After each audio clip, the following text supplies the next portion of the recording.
you that I don't think I need this. But okay. For those of you who don't know me, I am the theater professor here at FSU Panama, and here's Camille Jean-François, one of my close friends, and we are here to talk to you about the musical theater industry. I see a lot of my students from my class here, which are probably very interested in musical theater, right? So today's class will be about musical theater. So here, Camille, just for you to introduce yourself. Well, hi everyone. Yes, I am Camille Jean-François. I'm going to start talking a little bit about myself, just so that you know about my career. I studied musical theater in Liverpool John Moores University at the Institute of the Arts Barcelona. It's like an extension of the university set in Barcelona. Really pretty place. I did 3 years there, and it was more of a conservatory. So I had classes from 9 to 9, where I started doing in the mornings were the classes more not theoretical, but more like practice, and then in the afternoons we were always rehearsing for our shows. We did a total of 4 shows, 2 per year. The first year is just like a really like a showcase, and then two big shows per year.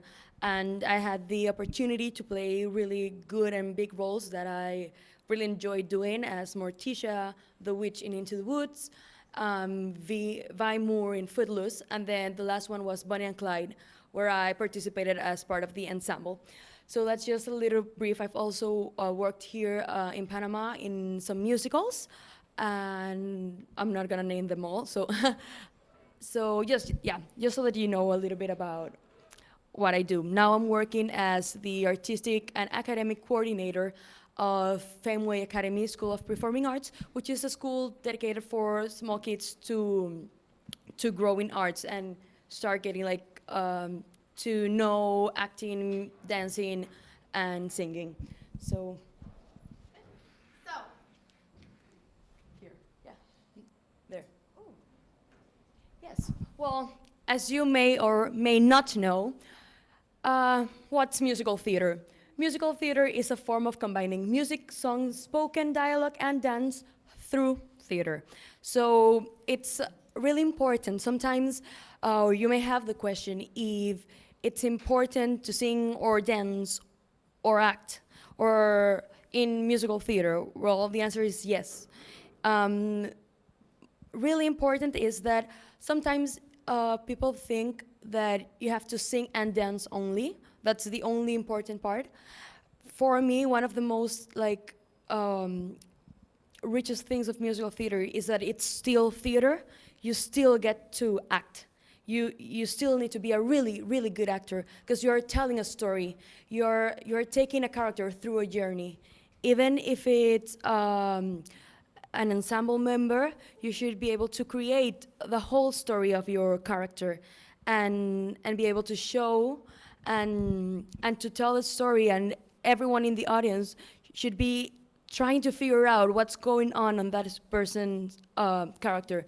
Because being a main role, you may have a really, when you have a main role, they give you your lines, your songs, your dance movements, how you have to move around the space. But with an ensemble, you may not have lines, but it's really important that everyone can see that you're still telling a story.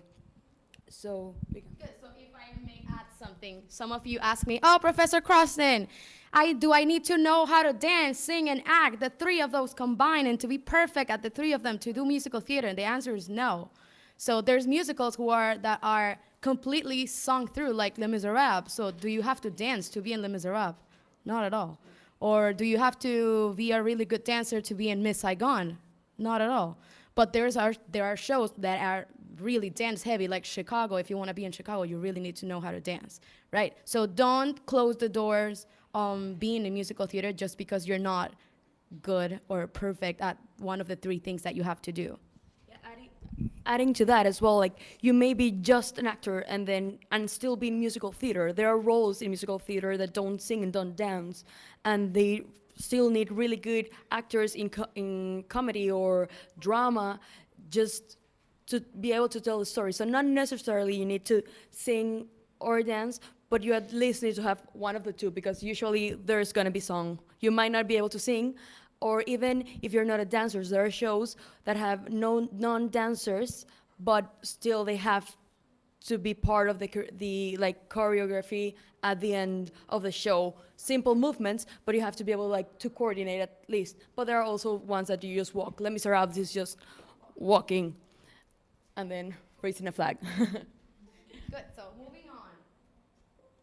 So we have compiled some characteristics, skills, and talents that we believe that a musical theater performer needs to have in order to succeed in musical theater. I mean, if you're going through the list and you're like, oh my gosh, I only have 3. I mean, that's great. It doesn't have to be like, oh my gosh, I only have 1. I can't do musical theater. I'm gonna fail. No. So, okay. Most important for me is that most of these we talk about in my class, but you have to have the drive and passion to do something, not only musical theater, but anything in your life. I always advise my students when they get together with me to 101 or like guiding, advising, is that, oh, I want to do this, but I'm scared. Do that. Is that what you want to do? You do it, right? So when I told my parents, I'm like, oh, I'm going to study musical theater. I mean, they weren't happy, but here I am, right? I'm not dying. Self-belief. If you don't believe in yourself, who's gonna believe in you? No one, right? So gotta start loving and taking care of ourselves. Willingness to take risk. Being an artist is always a risk, just in general. You don't know, we don't have like the steady income or the steadiness that all of the other careers have. So 1 month we may be fully booked, while another month we are completely nothing's going on. We usually call it the vacation. That's not a vacation, it's just we don't have a job. We just don't have a job. Willingness to be a team player. Remember that everything in theater, it's a team. It's a team effort. There's nothing that stands alone in the stage. The lights don't stand alone. The actor doesn't just it's on the space, on the stage. That's not how it works, right? There's a director, there's a choreographer, there's a lighting designer, there's a set designer, there's a stage manager, there's all of these people that work together as a team to put on a show. And especially if it's a musical theater piece, everything needs to be more connected, because not only there's dance, but the dance needs to be connected to a story. And as Camille was saying, it needs to tell a story. So the choreographer is not only putting steps together, it's telling a story through dance. It's the same with singing. The words are not just there. Everything that we see on stage is there for something, right? Everything has meaning, colors, everything. So hard worker, pretty obvious. Everyone needs to be a hard worker in any job that you do. Most of these things that we put here are applicable to other jobs, not only musical theater, but in life in general. So persistence, because you're gonna hear 1,000 times no, until finally one yes, right? So that happens. So, and just so that you're really clear, that no, it has nothing to do with your talent, who you are, anything. It has to be about, in that moment, in that audition, the person they're looking. If the person, the role they're casting, if you don't fit, if you don't have the same size or the same height, for them, they have to build a new costume.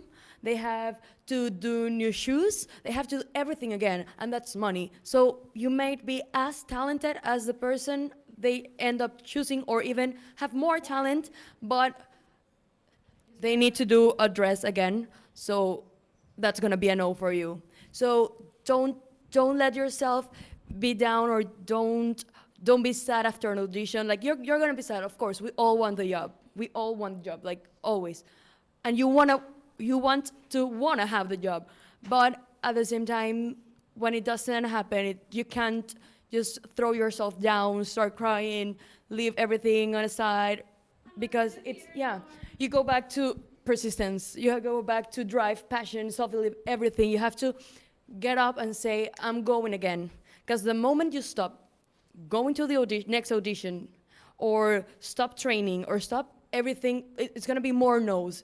Because your self-belief that you've been building up, it's gonna start going back. So I just wanted to add that it's really important that if you take the decision of studying this, or if you're an active member and doing it, when you receive a no, it can mean nothing at all. So it's not personal, and also it's just you weren't the right fit for that audition, right? That's everything that happens. And something more important that Camille just mentioned is proactivity. It's not only being in the show and being the rock number 45 on stage. It's about being the best rock number 45 on stage, right? That's what directors look for. And you may not be the greatest dancer, the greatest singer, but if the director sees, oh my gosh, he's such a good rock, we'll cast him again. That happens. Take direction, important. What if the director has to correct you 5 times in the same thing? Next time, I don't think you're gonna be cast.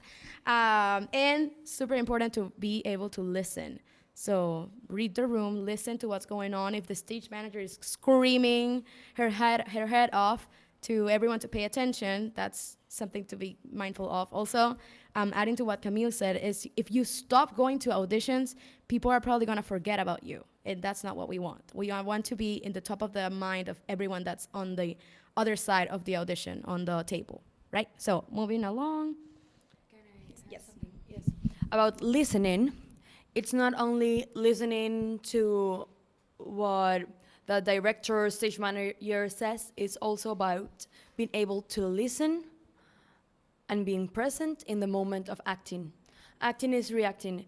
Right now, I'm talking to you, and if you're listening, I can see when you are interested about something, your eyebrows go up. So it's instantly because you are actively listening. It's really, really important. It's not just a skill that you would use in a normal job, or that it's also a skill of an actor, of an artist, being present and listening. So, the musical theater industry in Panama. A couple of years ago, so I've heard, because I haven't been doing musical theater since my whole life, but there's people who've been doing it for 40 years or 30 years. So years ago, there was a time where there was only one musical per year in Panama, and it was by Bruce Queen and production by Tianiki Roy and Diana Bugamne, probably. So there was only one show of musical theater in Panama going on, and that was like the big thing. So all of the actors went for that one musical theater piece, and now we see, if we're lucky, one show going on in like a week, and then the next week there's another one opening, and the next week there's another one opening. There's like 5 going on at the same time. We didn't see that going on in Panama before. Also, it wasn't even like, now we're starting to do like a month show, a 3-week show. Those times it was like 1 week or 2 weeks or 3 days, yeah. 3 days, 2 weekends, something like that. So that's also one of the things that has made like people go on. It's always active. People can still like go many times. If you can't go that weekend, you always have the opportunity to do it. Yeah, so seasons have become more longer. And a lot of the questions that we get usually is, how do we get involved in the musical theater industry in Panama? And I always tell my students or my friends that the easiest way to get into this circle of this entertainment business is to go to class, take training. So that's the way you meet directors, that's the way you meet the producers, because people who usually go to these musical theater workshops are the people who are involved in musical theater. So that's the easiest way to meet people and be involved. Also, another way, go to school, study, train.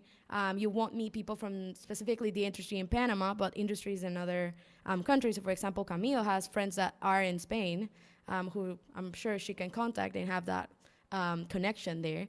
And well, me, I study in the US, so I know I've got friends in Tallahassee, and also in Philadelphia, New York, and other places. So another way to get involved, I mean, it's most the obvious one, but going to auditions.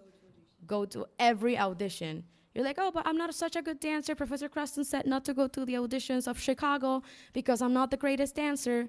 However, if you go, people start to know you, right? Besides, also in auditions, we're going to talk about this later, they don't only have the dance school for dancers. Here in Panama, they do a movement call and a dance school. So if you're not a great dancer, if you don't have the technical skills or anything, you can also just go to the audition. Maybe you have an amazing voice, sing, and then do the movement call. And it's gonna be easier. It's just gonna show that you can at least walk, and we all walk. So just and so just go to auditions. It's the best way. People are gonna see you. You're gonna be able to meet people who like doing this, people who are involved in that, not only as performers, but also in other aspects of theater.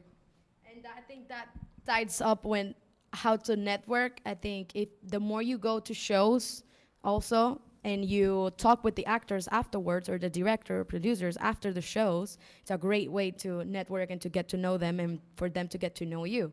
How about if you contact any artist that you like and ask them for a cup of coffee? I'm sure they'll be glad to do so if they have the time. So things like that for network. So another important question that I always get is, where can I find auditions? And in Panama, we don't have a page where you just can go in the page and there's the list of auditions. So we've compiled, we'll come back to this one. We've compiled a list of musical theater spaces, producers, and directors that you should follow. For my class, I'll put this on the Canvas website, but if you're not in my class, take a picture of it. If I were you, if I wanted to get involved in musical theater, I would probably follow these people and these people, because they're usually the ones who post auditions. And also the theaters, usually Yeah, the theaters also. At the Pacific now they're starting to produce. They always, if they have an audition, so They'll post have a it. website as well. Yeah, Teatro Pacific is really good because it's the new one, so they're like on it right now. All of the auditions that they have, they post it on their Instagram and their websites. So going back. Okay, so as we were talking, if you are interested in getting into the industry, if you feel you already have something you can offer the director's tale, auditions here in Panama consist of 3 main stages. The first one is the dance call, which is, as I said, it's divided into singer actors and dancers. If, like, I'm not a technical dancer, I'm more of a singer actor. I have some training in dance because I did in college, but I'm not the best dancer. I don't have my leg over here. I can't do more than 1 pirouette. So I prefer and I choose to go to my singer actor dance audition. So feel free to do it. Many people sometimes try going to the dancers, and they're not fully prepared to do that. So really just be conscious of who you are, where you are at, and do it, because it doesn't mean anything. Like, I've been in those auditions and I still got to be able to perform in musicals. The other one is the singing audition.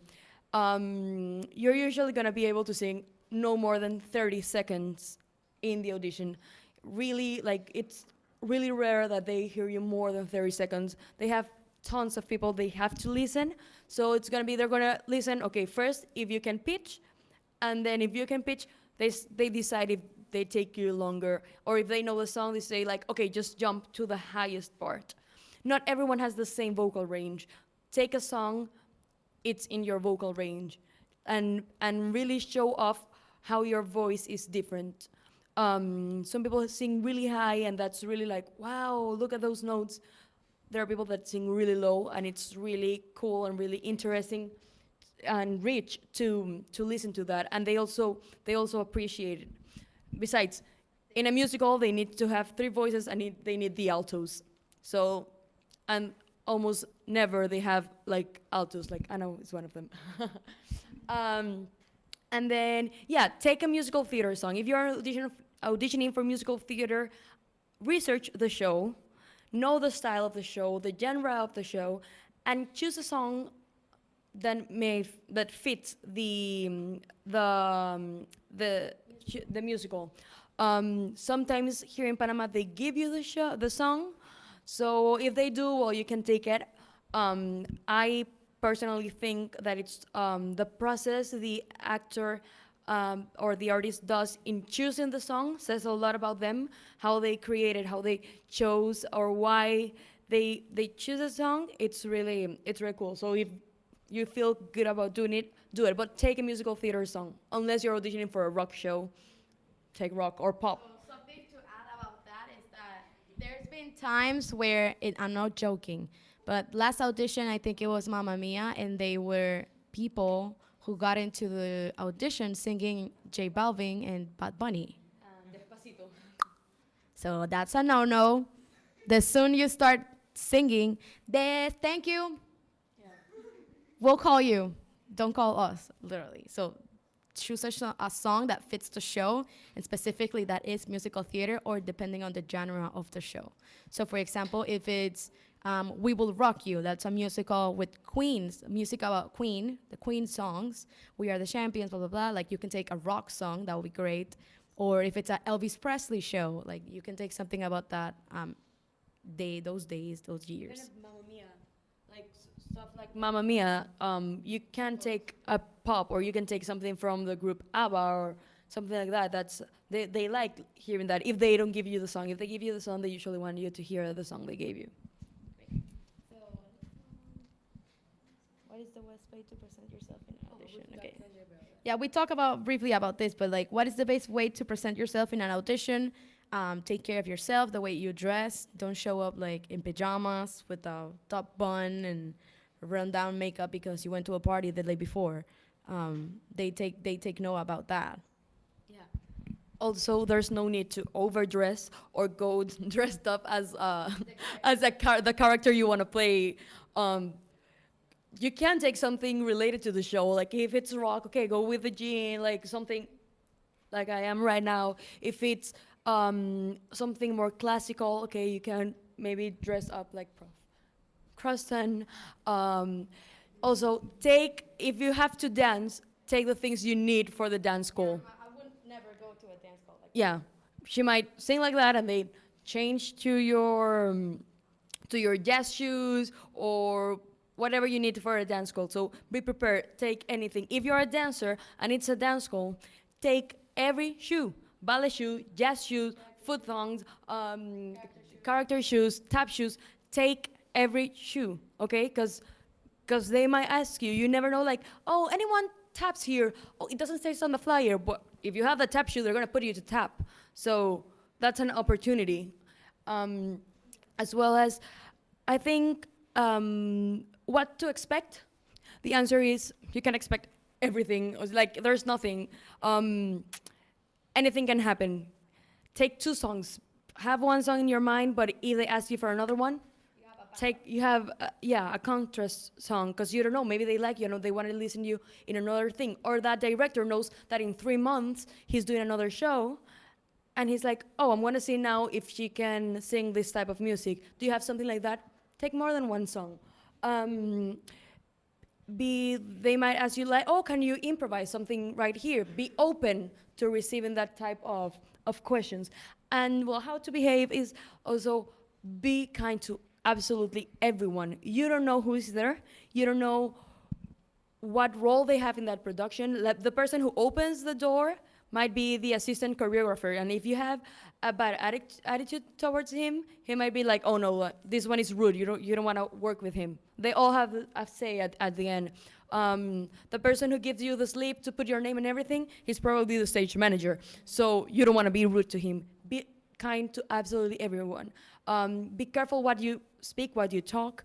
There are many like controversial topics here in the musical theater industry in Panama, so don't talk about those in the audition. Be neutral. Be neutral. Nice to everyone. Okay, say hi to absolutely everyone. That's gonna say a lot about you. Oh, well, cast type is also research, read, and learn a little bit about what role would you like to play on that show, and if you fit. Don't try, if you're starting to get into the industry, don't try to go something that would be a challenge for you. So I know I like playing villains and really mature characters. I'm not gonna go for Cinderella probably. I'm gonna go for a stepsister. Because I've researched my cast type, and I know and I've learned about where I fit in the industry. Of course, in the future, I would love to be able to play a character like Cinderella, which is much softer and has other characteristics. But try to go for things that you're sure you fit, because if not, you're gonna again receive more no's earlier than if you go for something. I know I fit to this. I'm gonna do it. You might receive a no, but you went for something you're sure of. So this is the list, list. again. If you want to take a picture, Yeah. I'll leave it on for after the talk. But so this is a musical theater career prospects. These are jobs that are directly related to musical theater. So if you study musical theater, you don't only have to perform. You can be an actor, of course, perform, but you also can be a community arts worker, a choreographer. You can be a dancer, a performer, drama therapist, music producer, music therapist, theater director. Then jobs where musical theater will be useful in, arts administrator, broadcast presenter, film director, education teacher, higher education lecturer, that's me, that actually, secondary school teacher, special effects technician, talent agent, etc., etc. There's so many jobs that you can do with musical theater. It doesn't have to be only performing, right? Like Professor Croston, yes, she studied musical theater, but she's a professor, she's a stage manager, she produces, etc., to survive. We all have to survive. Then, do you guys have any questions for us about the industry, about something that maybe we didn't talk about, maybe we talked about it too briefly, about Panama, about US, Spain? No? Well, we will stay here, so you don't have to ask us in public, but can we do it? Yeah. You can come and ask you questions, and well, then thank you very much for listening to us. It's really, I think as artists, it's really like pleasant to share what we've known, what we've done, and to invite everyone to try it. It's really cool doing musical theater, by the way. So yeah, do it, and we're here if you have any questions.